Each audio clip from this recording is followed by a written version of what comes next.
Hello everyone. So we are solving the examples of the chapter solutions. And today it's the turn of the last example of this chapter, which is example number 13. So the example is 0.6 ml of acetic acid CH3COOH having density 1.06 gram per ml is dissolved in 1 liter of water. The depression in freezing point observed for the strength of acid was 0.0205 degree Celsius. Calculate the Vent-Hoff factor and the dissociation constant of acid. तो आपको यहाँ पर दो चीजें calculate करनी है बेटा, Vent-Hoff factor and dissociation constant of the acid. ठीक, तो सबसे पहले क्या करेंगे, देखो क्वेश्चन को थोड़ा सा समझने की कोशिश करेंगे बेटा कि आपको निकालना क्या क्या है और क्या क्या यहाँ पर गिवन है. तो यहाँ पर स्टार्ट करते हैं. वॉल्यूम आपको गिवन है किसकी बेटा, आपको वॉल्यूम दी है एसिटिक एसिड की CH3COOH. कितना दिया है 0.6 ml. ओके, और क्या दिया है, एसिटिक एसिड की ही आपको गिवन है डेंसिटी. कितनी है बेटा 1.06 ग्राम पर ml. ओके, और क्या दिया है volume of water. Volume of water is 1 litre. Okay, और क्या गिवन है आपको, depression in freezing point observed for the strength of acid was this. तो हम बात कर रहे हैं यहाँ पर ऑब्जर्व्ड फ्रीजिंग पॉइंट. ऐसे लिख दूं मैं इसको, ब्रैकेट में आप चाहें तो लिख सकते हैं डेल्टा TF ऑब्जर्व. ठीक, ये कितना है बेटा 0.0205 डिग्री सेल्सियस. अब यहाँ पर एक और चीज, आप यहाँ पर कंफ्यूज हो सकते हैं कि ये डिग्री सेल्सियस में है पर हम तो केल्विन में निकालते हैं. बेटा ये है change. Depression in freezing point क्या होता है, delta TF equals to T0F minus TF. ठीक, तो ये जो है आपके पास टेम्परेचर और ये भी है टेम्परेचर, तो डेल्टा TF इन दोनों का डिफरेंस है. तो अगर आप डिफरेंस की बात करें वो डिग्री सेल्सियस में ले या फिर केल्विन में ले, सेम ही आएगा. फॉर एग्जाम्पल अगर हम डिग्री सेल्सियस में बात कर रहे हैं तो अगर ये है 50 माइनस 30 कितना आया 20. और अगर हम बात करेंगे केल्विन में तो आप इसमें भी ऐड करेंगे 273 और इसमें भी ऐड करेंगे 273, तो डिफरेंस तो कुछ नहीं आया, चेंज तो अभी भी 20 का ही होगा. ठीक है, तो यहाँ पर इस चीज को नहीं देखना है कि आपके पास डिग्री सेल्सियस में दिया है या फिर केल्विन में दिया है. अब क्या करना है, आपको कैलकुलेट करना है Vent-Hoff factor and dissociation constant of acid. तो Vent-Hoff फैक्टर कैसे कैलकुलेट करते हैं बेटा, देखो I इक्वल्स टू, अगर हम बात कर रहे हैं यहाँ पर कॉलिगेटिव प्रॉपर्टी के टर्म्स में, तो कॉलिगेटिव प्रॉपर्टी के टर्म्स में बात करें तो I होता है आपके पास observed colligative property divide by calculated colligative property. ठीक है, ऑब्जर्व कॉलिगेटिव प्रॉपर्टी का मतलब क्या होगा बेटा, आप यहां पर लिखेंगे ऑब्जर्व फ्रीजिंग पॉइंट कितना है 0.0205 divide by calculated colligative property, मतलब calculated freezing point. Depression in freezing point, obviously calculated depression in freezing point. तो यहां पर आपको अगर I निकालना है तो ये कैलकुलेटेड फ्रीजिंग पॉइंट तो आपको चाहिए होगा. अब ये कैसे निकालेंगे बेटा, देखो इसको निकालने के लिए हमें पता है डेल्टा TF होता है, delta TF equals to KF into M. M क्या है यहाँ पर, मोलालिटी. तो अगर आपको मोलालिटी पता होगी, KF हमें पता है वाटर के लिए कितना होता है 1.86 केल्विन kg पर मोल, तो हम यहाँ से डेल्टा TF निकालेंगे. और ये जो डेल्टा TF आएगा ये कौन सा होगा बेटा, कैलकुलेटेड.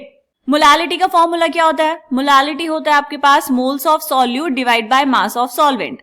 पर यहाँ पर आपको सॉल्यूट का मास तो नहीं दिया ताकि आप मोल्स निकाल पाए, यहाँ पर आपको दिया है उसका वॉल्यूम और उसकी डेंसिटी. तो कैसे करेंगे बेटा, देखो थोड़ी सी कैलकुलेशंस यहाँ पर आपको करनी पड़ेंगी.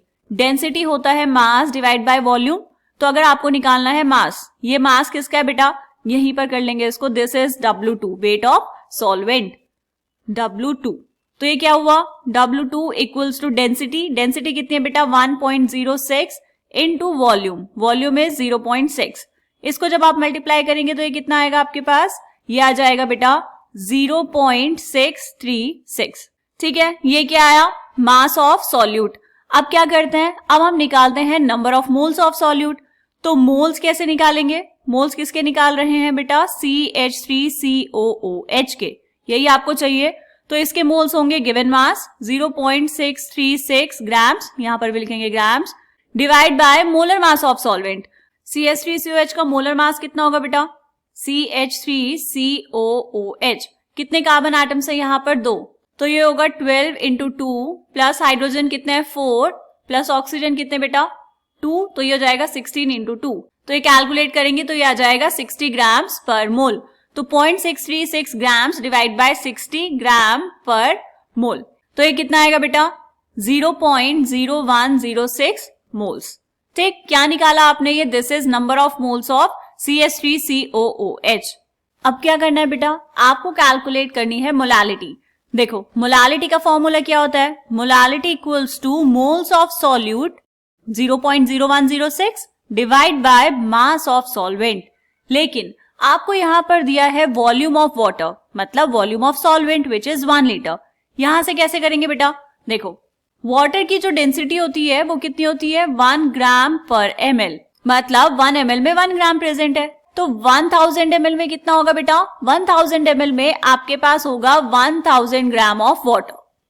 इतनी बात हमें समझ आई? ओके, तो हम यहाँ पे लिखेंगे 1000 ग्राम वाटर, और इस ग्राम को हमें क्या करना है बेटा, चेंज करना होता है केजी में, तो ऊपर मल्टीप्लाई कर देंगे 1000 से। ठीक, तो ये 1000 से 1000 कैंसिल, और आपके पास मोलालिटी आ जाएगी 0.0106 मोल पर केजी। ठीक है, समझ आई इतनी बात? ओके, अब हमें क्या करना है बेटा, अब आपको निकालना है फ्रीजिंग पॉइंट। कौन सा फ्रीजिंग पॉइंट निकाल रहे हैं हम, कैलकुलेटेड फ्रीजिंग पॉइंट। तो ये था delta TF is KF into M।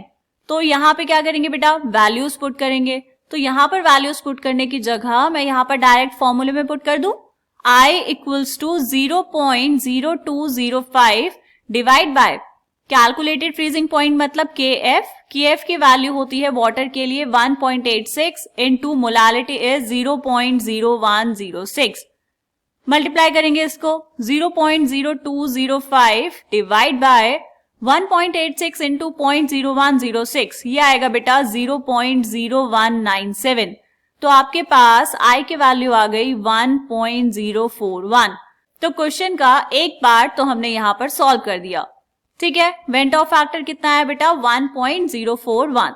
अब हमें क्या करना है, अब हमें निकालना है डिसोसिएशन कांस्टेंट ऑफ एसिड। उसके लिए क्या करेंगे, थोड़ा सा काम और करना पड़ेगा। देखो आपके पास था CH3COOH, ये डिसोशिएट करेगा बेटा, और ये डिसोशिएट होके देगा आपको 2 आयंस। कौन कौन से, CH3COO minus plus H positive. ठीक है, ऐसे ही डिसोशिएट होगा एसिड। हमें निकालना है डिसोशिएशन कांस्टेंट। डिसोशिएशन कांस्टेंट क्या होता है, Ka equals to concentration of products CH3COO minus into concentration of H plus divide by concentration of reactants CH3COOH। और ये सारी की सारी कॉन्सेंट्रेशंस हैं इक्विलिब्रियम पर। तो इक्विलिब्रियम कॉन्सेंट्रेशंस तो आपको कैलकुलेट करनी पड़ेगी। कैसे करेंगे, देखो अगर हमने लिया इनिशियल मोल्स थे आपके पास N, और ये N कितना है बेटा, N है 0.0106। ठीक, तो इनिशियल मोल्स अगर N थे तो इनिशियल प्रोडक्ट कितना होगा बेटा 0 and 0, क्योंकि अभी रिएक्शन स्टार्ट नहीं हुई। जब रिएक्शन स्टार्ट हो गई है और इक्विलिब्रियम पर पहुंच चुकी है, तो इक्विलिब्रियम पर इसमें से कुछ पार्ट डिसोशिएट हुआ होगा बेटा, हमने माना NX। ठीक, और CH3CO माइनस कितना बना, NX मिला आपके पास ये, और NX बना ये। अब आपको चाहिए इनकी वैल्यूज, ऐसा इसलिए क्योंकि ये हैं आपके पास इक्विलिब्रियम कॉन्सेंट्रेशंस। अब X की वैल्यू निकालने के लिए हम यहाँ पर वापस से निकालेंगे I। कैसे निकालते हैं, पहले निकालो total moles at equilibrium. Total moles at equilibrium क्या करना होगा, सबको ऐड कर देंगे, N minus NX plus NX plus NX। So एक NX कैंसिल हो गया, कितना बचा बेटा N प्लस NX। अब वेंट ऑफ फैक्टर को आप और कैसे लिख सकते हैं, I equals to number of moles after dissociation divide by number of moles before dissociation. ठीक, तो आफ्टर डिसोशिएशन कितना है बेटा N प्लस NX, तो N कॉमन ले लेंगे, ये हुआ 1 plus X divide by initial कितने थे N, सो ये N से N कैंसिल, I की वैल्यू आ गई आपके पास 1 प्लस X, और वेंट ऑफ फैक्टर की वैल्यू तो हमने अभी कैलकुलेट की बेटा 1.041, तो ये लिख देंगे यहां पर। अब यहां से क्या करेंगे बेटा, कैलकुलेट करेंगे X की वैल्यू, तो X कितना आएगा, X इक्वल्स टू 1.041 माइनस 1, तो X आ गया आपके पास 0.041। अब क्या करना है बेटा, अब बस डिसोसिएशन कांस्टेंट कैलकुलेट कर लेना है। कैसे करेंगे, देखो Ka इक्वल्स टू, इनकी कॉन्सेंट्रेशन कितनी है इक्विलिब्रियम पर, nx into nx divide by n into 1 minus x। आपने n कॉमन ले लिया तो यहां पर क्या होगा, n से ही n कैंसिल, आपको मिला Ka equals to n into x square divide by 1 minus x। ठीक है, वैल्यूज पुट करो। Ka इक्वल्स टू, n की वैल्यू कितनी है बेटा 0.0106 मल्टीप्लाई बाय x का स्क्वायर, x कितना है 0.041 उसका स्क्वायर, इनको किया multiply divide by 1 minus x कितना है बेटा 0.041। ये वैल्यू आप कैलकुलेट कर लेंगे। तो कैलकुलेट करने के बाद आपके पास डिसोसिएशन कांस्टेंट आएगा 1.86 into 10 to the power minus 5। ये आ गया आपका आंसर, इसको कर लेंगे बॉक्स के अंदर बंद। ठीक, ये क्या निकाला बेटा, डिसोसिएशन कांस्टेंट, और यहां पर आपने निकाल दिया था वेंट ऑफ फैक्टर। तो अब हम चेक करते हैं कि आपके एनसीईआरटीज में इसका सॉल्यूशन कैसे गिवन है। यहां पे स्टार्टिंग की इन्होंने बेटा number of moles of acetic acid से। नंबर ऑफ मोल्स कैसे कैलकुलेट किए, वॉल्यूम इनटू डेंसिटी, कितना आ जाएगा mass divide by molar mass. तो आपके पास आए number of moles equals to 0.0106। फिर निकाला molality 0.0106 divide by mass of solvent. Mass of solvent कैसे निकाला बेटा, उसकी डेंसिटी को मल्टीप्लाई कर दिया वॉल्यूम से, तो आपके पास आ गई मोलालिटी। फिर क्या किया, इक्वेशन यूज की 1.35। ये कौन सी इक्वेशन है बेटा, delta TF equals to KF into M। इस इक्वेशन में आपने वैल्यूज पुट की। So delta TF equals to KF की वैल्यू है 1.86 केल्विन kg पर मोल इंटू मोलालिटी, आपके पास आ गया calculated freezing point which is 0.0197। अब क्या करना है, वेंट ऑफ फैक्टर निकालना है। वेंट ऑफ फैक्टर होता है observe freezing point divide by calculated freezing point, मतलब observe colligative property divide by calculated colligative property. तो ये आया 0.0205 डिवाइड बाय 0.0197, वैल्यूज पुट की, डिवाइड किया, आ गया 1.041। वेंट ऑफ फैक्टर डन यहां तक। ओके, अब नेक्स्ट देखेंगे। Acetic acid is a weak electrolyte and will dissociate into 2 ions, acetate ion and hydrogen ions per molecule of acetic acid. If X is the degree of dissociation of acetic acid, then we would have N into 1 minus X moles of undissociated acetic acid, NX moles of CH3CO minus and NX moles of H plus ions. ये वही चीज है बेटा जो हमने reaction लिख के की है। इनिशियली अगर आपके पास थे n नंबर ऑफ मोल्स तो प्रोडक्ट के मोल्स होंगे 0। जब आपकी रिएक्शन इक्विलिब्रियम पर पहुंच गई है तो number of moles of reactant कितने हुए बेटा, n into 1 minus x, NX part यहां से डिसोशिएट हुआ तो बना कितना प्रोडक्ट, NX NX। ठीक, आपने निकाले total moles of particles, add कर दिया सबको तो आ गया n इंटू 1 प्लस एक्स। अब क्या करना है बेटा, I निकालना है। I क्या होता है, number of moles after dissociation divide by initial number of moles.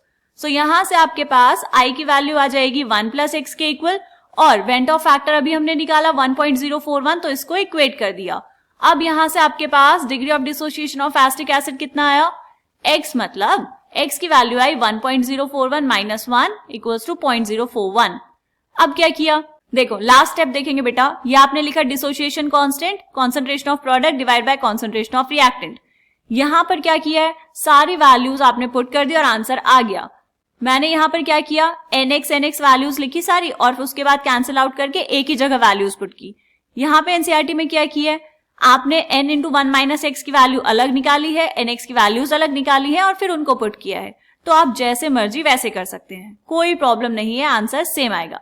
ठीक, अच्छा एक और मजेदार बात बताऊं मैं यहाँ पे, देखो बेटा ये जो है ना आपके पास जो आपने इक्वेशन लिखी, यहाँ पे लिखेंगे वापस CH3COOH gives you H plus plus CH3COO minus। देखो यहाँ पे इनिशियली हमने n मोल्स लिए है ना, हम यहाँ पर 1 मोल भी ले सकते थे। कैसे, अगर आप लेंगे ये 1, ये होगा 0, ये होगा 0, राइट।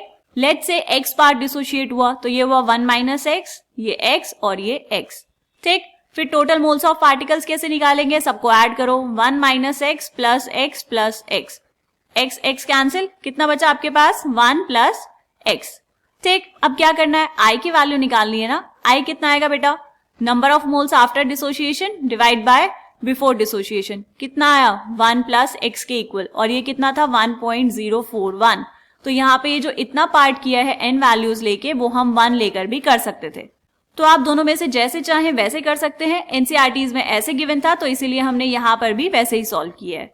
ठीक है बेटा, बात समझ आ गई है। तो ये था इस चैप्टर का लास्ट एग्जाम्पल। अब हम मिलेंगे इस चैप्टर के इन टेक्स्ट क्वेश्चंस के साथ नेक्स्ट वीडियो में। तब तक आप अच्छे से पढ़ाई करते रहिए, खूब सारी प्रैक्टिस करते रहिए। Bye bye.